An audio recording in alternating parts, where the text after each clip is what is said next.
아시아 최초 인공지능을 기반으로 ESG 관련 기업 데이터를 분석하여 기관 투자자와 금융 플랫폼에 ESG 분석 정보를 제공하고 있는 지속가능 발전소의 윤덕찬 대표님을 모시고 2022년 ESG 이슈와 2023년 전망이라는 주제로 강의를 들어보도록 하겠습니다.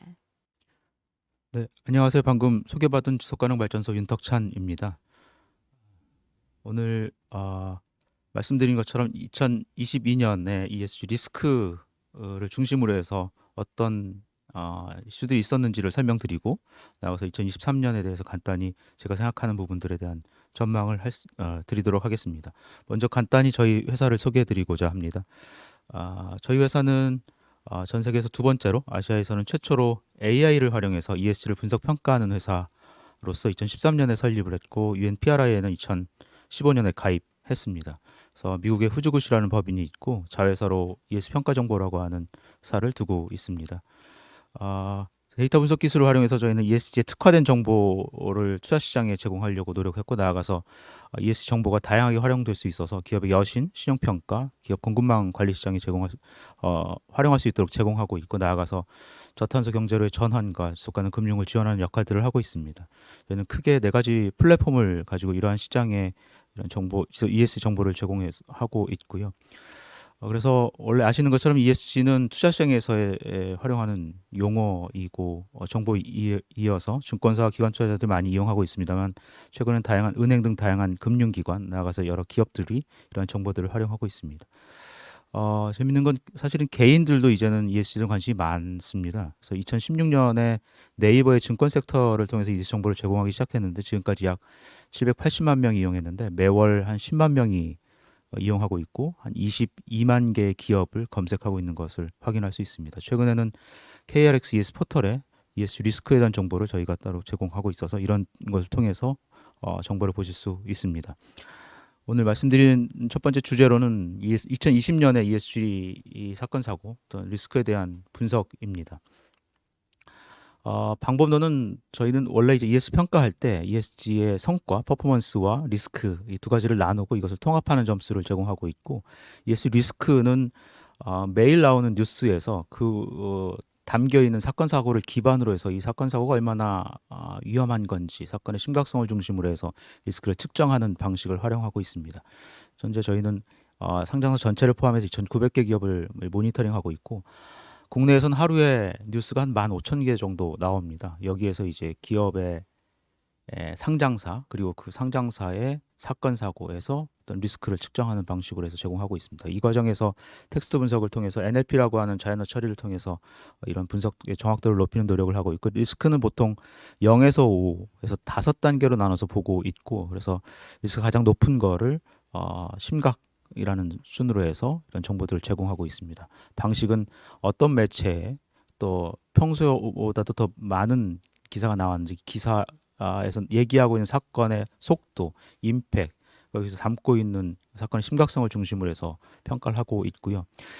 리스크는 크게 저희는 총 17개로 나누고 있습니다. 각 이슈에 관련되는 사건들이 발생하는 것들을 그 해당하는 이슈에 포함하고 있고 여기에 들어가는 산업군은 12개 섹터의 33개 산업군으로 분류하고 있습니다. 저희가 2015년서부터 매일 분석한 정보들을 제공하고 있는데 2018년부터는 ESG 인센트 리포트라고 하는 보고서 형식으로 일종의 화이트 페이퍼입니다. 우리나라 상장사 전체에서 ESG 사건 사고를 볼 수 있는 보고서로 발간하고 있는데 작년까지 그렇게 보고서를 발간을 했고요. 올해서부터는 그냥 이렇게 좀 정리해서 분석된 정보들을 제공하고자 합니다. 그래서 작년에 국내 상장사의 ESG 리스크 분석한 내용들을 말씀드리면 저희가 전체 작년 한 해에만 기업 관련한 기사가 약 380만 건이 나왔습니다. 그 전년에 비해서는 조금 더 늘었습니다. 전년에는 370만 건이었고 여기에 ESG 사건 사고 기사는 23,900건 정도입니다. 전체 대상은 2,700개 상장사 전체로서 상장사가 조금 더 늘어서 대상을 하고 있는데요. 지난 한 해 2022년 1월서부터 12월 31일까지 사건 사고가 발생한 기업은 상장사 2,700개 중에서 565개입니다. 전년에 비해서는 다소 줄었습니다. 환경 사회 지배 구조별로도 발생한 기업 수를 확인할 수 있는데요. 아, 코스피 200기업으로 보면 전체 200기업 중에서는 162개사가 사건이 발생해서 81%가 지난 한 해, 그러니까 5개 회사 중에서는 4개 회사가 지난 한 해에 사건 사고가 발생한 것을 확인할 수 있습니다.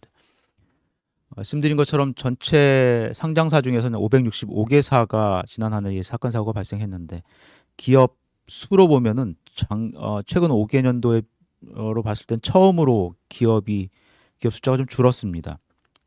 전체 2015년 기준으로 봤을 때는 8년 만에 처음으로 발생하는 기업의 숫자가 줄었고, 그래서 전반적으로 환경사회 지배구조 관련한 사건이 발생한 기업이 좀 줄긴 했습니다. 아무튼 전체 상장사로 보면은 5개 회사 중에 1개사는 ESG 사건 사고가 발생했다고 보시면 될 것 같습니다. 중요한 건 기업 수는 줄었지만 사회적 관심은 높아져서 뉴스는 오히려 꽤 많이 증가했습니다. 더불어서 ESG 사건 사고의 유형도 보다 더 다양해졌습니다. 발생한 사건 사고 또는 ESG 리스크의 유형 중에서 3가지를 뽑아보면 2022년은 산재, 서비스 장애, 횡령 배임 및 눈에 띄는 3가지 이슈라고 할 수 있습니다. 그 전해에 비하면 2021년은 소비자 문제, 공급망, 그리고 노사관계 관련한 사건 사고 또는 이슈가 많이 대두됐다고 하는 점에서 조금 더 변화가 보입니다. 이 환경 관련해서는 뉴스 숫자는 좀 줄었습니다만 소셜하고 거버넌스 관련한 뉴스는 꾸준히 증가하고 있고, 환경에서는 특이한 점이 이제 기존에는 대형 오염 사고 위주로 주로 많이 얘기가 됐었는데 이제는 환경 규제에 대응하는 관점으로 많이 전환되고 있다는 점이 좀 특이한 점입니다. 뒤에도 설명드리겠습니다만 특히 2022년에는 소셜에서는 연초부터 발생한 파업으로 인한 노사 갈등, 산재, 또 산업안전보건, 서비스 장애 관련 이슈들이 많았고, 거버넌스에서는 금융권 횡령 배임 관련한 사건들이 많이 보도됐었습니다. 전체적으로 봤을 때는 그래서 사실 소셜이 가장 많이 전체에서 한 15,000건 정도가 보도가 됐었는데, 환경사회 지배구조별로 봤을 때 환경에서는 화학사고 또는 오염사고와 기후변화 이슈가 전체 80% 거의 비슷한 수준이고 가장 많이 나온 것인 반면에 소셜에서는 전체적으로는 소비자 문제, 근무 환경, 산업안전보건 이슈가 대부분을 차지했습니다만 다시 모아보면 협력사 이슈가 30%가 넘었습니다. 이런 부분이 굉장히 큰 의미를 담고 있는 거고요. 뒤에 다시 말씀드리겠습니다. 그 외에 소비자 문제, 근무 환경, 말씀드린 것처럼 산업안전보건 이슈가 전체 합쳐서 83%를 차지했습니다. 거버넌스에서는 큰 변화가 없는 것 같습니다. 저희가 앞에서 말씀드린 것처럼 이슈를 총 17개로 나눠서 보고 있는데, 지난 한 해는 사업장 안전보건, 공급망 리스크, 내부 거래 관련한 내용 등 총 6개의 이슈가 전년보다 리스크가 높아졌습니다. 그 얘기는 보다 더 심각한 사건들이 많이 발생했다라고 볼 수 있습니다. 특히 이제 협력업체 또는 공급망 관련 뉴스가 많아지기도 했는데, 리스크 관련해서는 사업장 안전보건 위반 이슈가 가장 높았습니다. 그 얘기는 심각한 사건들이 산업안전보건에서 많이 발생을 했고 이것이 리스크로 포착이 되었습니다. 그래서 특히 공급망 내 협력업체에서 산재 등 안전사고가 많이 보도됐기 때문으로 확인이 됩니다. 가장 중요한 표인데요. 제가 지금까지 쭉 발표를 하면서 분석된 내용들을 기초로 해서 봤을 때 지금까지 우리나라의 기업들의 지속 가능성을 가장 위협하는 ESG 이슈라고 하면 그동안 지배구조의 도덕성이었습니다. 그런데 재작년 2021년에는 처음으로 소비자 문제가 가장 탑으로 올라왔고, 작년에는 공급망 리스크가 처음으로 가장 높았고, 나아가서 탑4 안에 들어있는 것이 모두 다 소셜 이슈입니다. 특히 그림에서 보시는 것처럼 공급망 리스크는 2018년에만 하더라도 5번째에 해당됐었습니다. 꾸준히 올라와서 작년에는 가장 많이 보도된, 가장 논란이 많았던 이슈라고 할 수 있습니다. 그래서 가파르게 증가되었고, 또 사업장 안전보건 관련해서도 보면 2018년에는 8번째에 해당됐었는데 꾸준히 중요성이 높아지면서 작년에는 탑4까지 올라왔습니다. 그래서 이 모두 4가지 이슈들이 모두 소셜 이슈였고, 그만큼 이러한 이슈들이 계속 우리 사회에 가장 중요한 또 우리 이 상장사의 ESG 리스크 중에서 가장 영향을 미치는 요소라고 말씀드릴 수 있습니다. 특히 공급망 관련 이슈에서는 앞에도 말씀드린 것처럼 다수의 안전사고가 협력업체, 하청업체에서 발생했습니다. 위험의 외주화를 통한 안전 불감증에 대한 이슈가 많이 불거졌던 것입니다. 저희가 이 ESG 리스크에서 이런 공급망 리스크를 따로 측정할 때 방법은 예를 들면 A라고 하는 회사의 ESG 관련 사건 사고들이 많이 발생하면 이것을 이제 바로 이슈로 이제 포착하게 되는데 이 공급망 이슈는 A라고 하는 회사의 협력업체들에서 노동안전 인권 관련한 다양한 이슈들이 발생하면 이것이 A라고 하는 회사의 공급망 리스크로 잡히게 됩니다. 그렇기 때문에 즉 이게 많이 부각됐다고 하는 것은 협력업체 이러한 이슈들이 굉장히 많이 있었다고 하는 것을 이라고 볼 수 있습니다. 재밌는 건 저희처럼 이러한 뉴스에서 ESG 리스크를 분석해서 화이트 페이퍼 형식으로 보고하고 있는 회사 중에 하나가 이제 ISS ESG라고 하는 글로벌 회사 중에 하나가 있는데요. 지난 한 해 2022년 1월 1일서부터 11월 15일까지 15,000개의 기업의 ESG 리스크를 분석해 본 결과 소셜에서 소비자 또는 노동 관련 기사가 가장 많이 집중되었고 그 중에서는 노동권이라고 하는 이슈들 또 스트라이크나 또는 워킹 컨디션 이런 내용들이 포함된 뉴스가 전체의 18%로 가장 많이 집중되었다고 보고하고 있습니다. 이 점은 저희가 분석하고 있는 거하고도 거의 같습니다. 저희 한국에서도 18.08%로 동일하다는 측면이었고 한편으로는 전체 업종에서는 지난 한 해는 에너지 산업과 자동차 산업이 가장 ESG 리스크 또는 컨트로버시 이슈가 높은 걸로 분석이 됩니다. 통신 산업에서는 서비스 문제를 지적을 하고 있습니다. 한편으로 ISSG에서는 환경에서는 기후와 생물 다양성 문제가 비교적 주목받지 못하고 있음을 지적하고 있습니다. 두 가지를 밑에 이제 다시 정리를 해봤는데요. 보고서에서는 기후 위기에도 불구하고 노동권에 비해서 기후 변화나 생물 다양성 문제에 대해서 상대적으로 언론의 주목이 적었는데 그 이유로는 점진적으로 누적되는 영향에 대해서 기업을 직접적으로 연결하기가 되게 어렵고 아직 규제가 미성숙하기 때문이라고 해석하고 있습니다. 한편으로 이 ICT 이 업종에서는 알파벳, 애플, 메타, 아마존과 같은 회사가 불공정 관행 또는 부적절한 소비자 문제로 많이 비난이 되었는데 이런 부분에 있어서는 언론의 관심이 지나치게 높았다고 지적하고 있습니다. 국내에서도 앞에서 잠깐 얘기 드렸습니다만 ICT 기업에서의 소비자 문제 예를 들면 우리 IDC의 화재 사고로 인해 가지고 서버가 중단되고 하는 이런 부분들의 문제가 많이 집중된 한 해이기도 합니다. 그래서 이런 측면에 있어서 꽤 상당히 글로벌한 ESG 컨트로버시 이슈 리스크하고 이 커플링 현상이 있는데요. 왜냐하면 전 해에도 제가 ISS ESG의 리포트를 저희 비교했었는데 그때도 전 세계에서는 소셜에서 노사관계와 근무환경, 인권이 가장 중요한 이슈로 대두된 것이라고 보고한 바 있습니다. 저희 분석에서도 그 해에는 근무환경과 인권 침해 이슈가 모두 전년 대비 리스크나 또는 발생 기업 수 측면에서 모두 증가되어서 이런 부분들이 팬데믹 이후에 거의 같은 현상들이 일어나고 있음을 확인할 수 있습니다. 추가적으로 말씀드리면 환경 리스크 발생 기업에 있어서 가장 많이 다루어진 이슈는 2021년에는 화학 사고 또는 오염 사고로 전체 62%였는데 기후변화가 53%로 환경 이슈에서는 가장 많았습니다. 그래서 전체적으로 발생 기업은 감소했지만 기후변화를 포함해서 자원 낭비 또는 생물 다양성 침해 관련한 다양한 이슈들로 점점 더 이런 것들이 보고되고 있음을 확인할 수 있습니다. 이 점은 작년하고 그 전해하고도 비슷한 현상이 있는데요. 자세히 보면 사실은 기존의 환경 뉴스에서 다루고 있었던 화학사고, 오염사고는 우리 기업이 환경에 미치는 영향에 대한 또는 악영향에 대한 것들을 보고하고 있는 것인데요. 새로 등장하고 있는 이러한 이슈들, 기후변화, 자원낭비, 생물다양성 이런 부분들에 있어서는 오히려 이런 이슈가 발생함으로 있어서 이런 리스크가 우리 기업들에게 어떤 영향을 주고 있고 이런 것들을 잘 관리하고 있는지를 확인하고 있는 기사들, 이런 부분에 대한 우려를 표하고 있는 기사들입니다. 그래서 어떻게 보면 듀얼 머티리얼리티 관련한 이슈들이 점점 더 다루어지고 있음을 환경에서는 보고 있는 것입니다.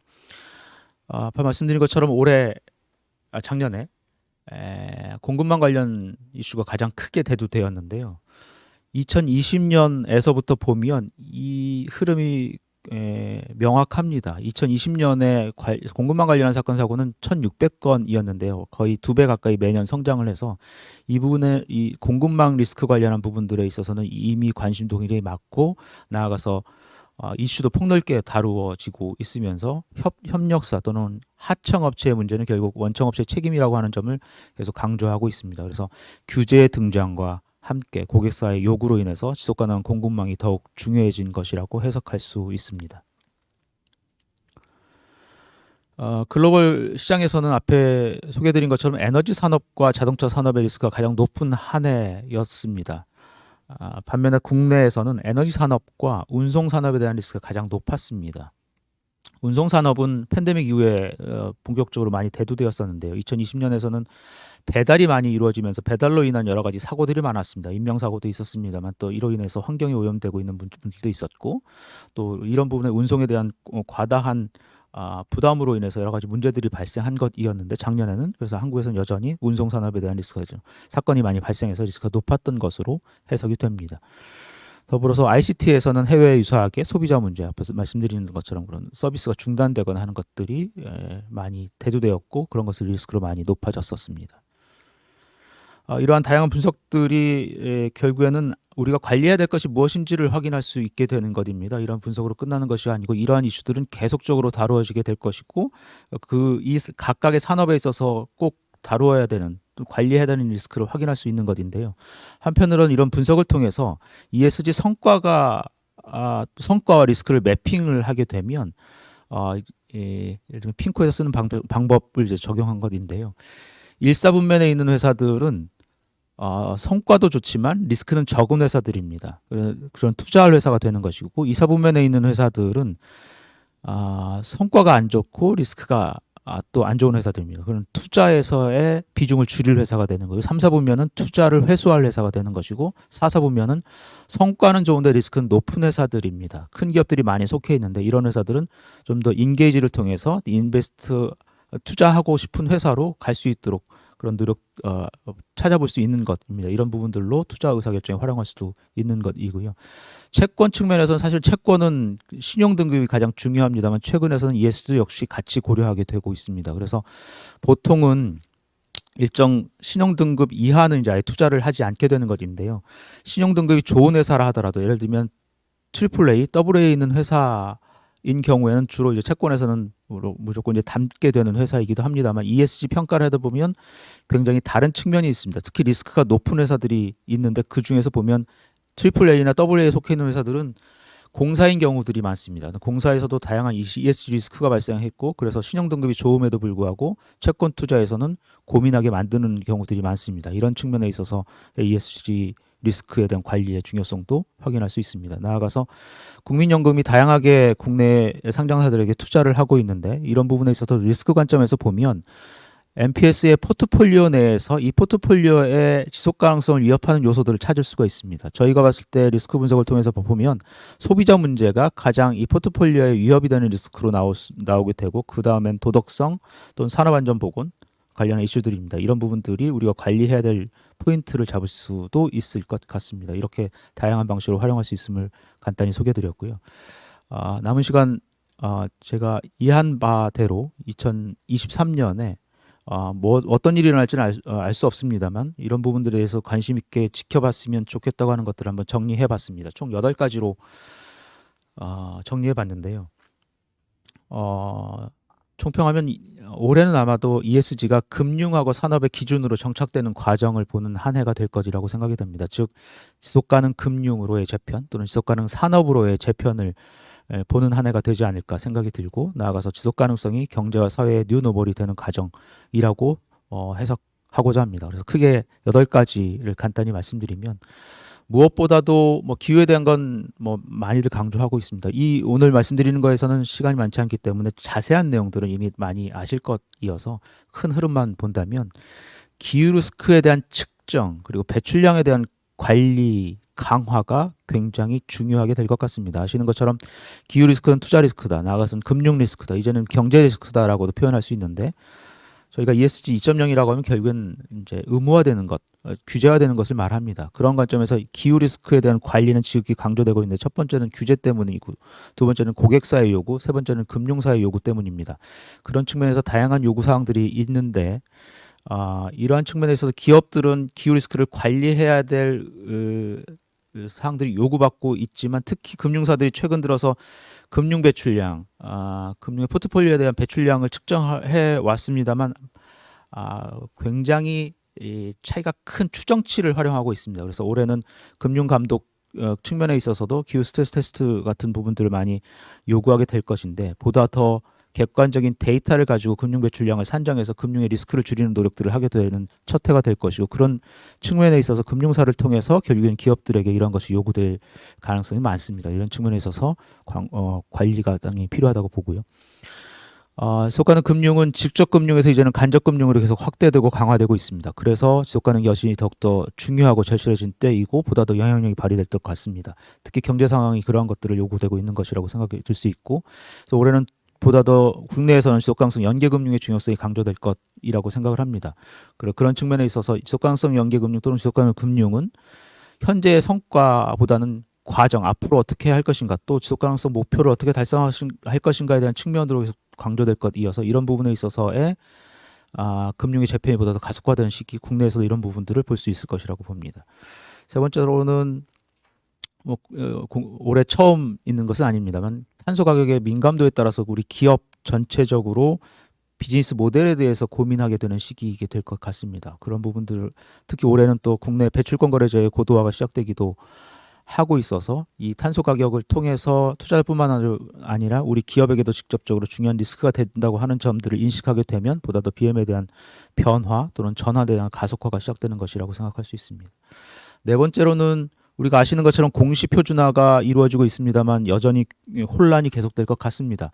쉽게 단일화되긴 되게 어려울 것 같습니다. 아시는 것처럼 2020년 9월에 5개 공시 표준화 룰세터들이 표준화에 대해서 이 단일화하겠다고 하는 통일화하겠다고 하는 의향서를 발표했지만 쉽게 이루어지지 않았고 그것이 결국은 ISSB의 탄생을 지원하게 된 계기도 되었고 더불어서 통합하겠다고 하면서도 SCM이라고 하는 별도의 또 공시 기준이 나오면서 여전히 다양한 공시 기준이 존재합니다. 쉽게 통합화되긴 어려운 과정이어서 물론 장기적으로는 그러한 방향으로 가겠지만 올해만큼은 또 여전히 혼란 속에 있을 것이고 과도기 이어서 어떤 방향으로 갈 것인지 최근에는 또 ESRS라고 하는 내용들이 나왔고 이런 부분들도 같이 보고 또 미국과 유럽의 헤게모니의 싸움과도 연결되어 있어서 계속 관심을 갖고 지켜봐야 될 것이라고 생각을 합니다.